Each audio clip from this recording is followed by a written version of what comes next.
प्रेम से बोलिए राम भगवान की जय, सीता महारानी की जय।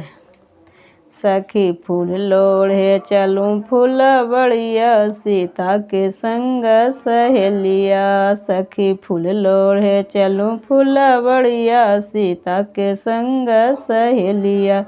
कोई बेली फूल लोढ़े, कोई चमेली फूल लोढ़े, कोई लोढ़ेला चंपा के कलिया, सीता के संग सहेलिया। कोई लोढ़ेला चंपा के कलिया, सीता के संग सहेलिया।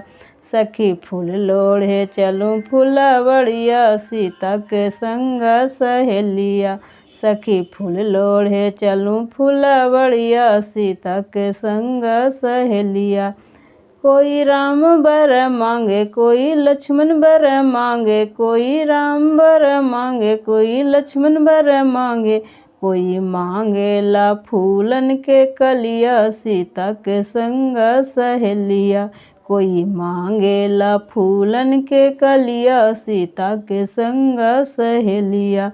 सखी फूल लोढ़े चल फुलवड़िया, सीता के संग सहेलिया। सखी फूल लोढ़े चल फुलवड़िया, सीता के संग सहेलिया। कोई सोने में गूथे, कोई रेशम में गूथे, कोई सोने में गूथे, कोई रेशम में गूथे। कोई गूथेला चंपा के डलिया, सीता के संग सहेलिया।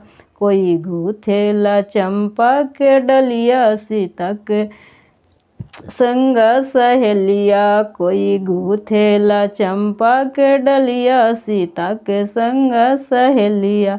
सखी फूल लोढ़े चलूं फुलवड़िया, सीता के संग सहेलिया। सखी फूल लोढ़े चलूं फुलवड़िया, सीता के संग सहेलिया।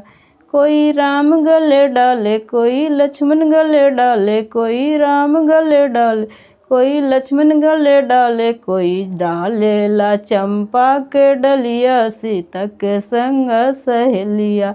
कोई डालेला चंपा के डलिया, सीता के संग सहेलिया। सखी फूल लोढ़े चलूं फुलवड़िया, सीता के संग सहेलिया। सखी फूल लोढ़े चलूं फुलवड़िया, सीता के संग सहेलिया। प्रेम से बोलिए राम भगवान की जय, सीता महारानी की जय। मेरा वीडियो अच्छा लगा तो चैनल को ज़रूर से ज़रूर सब्सक्राइब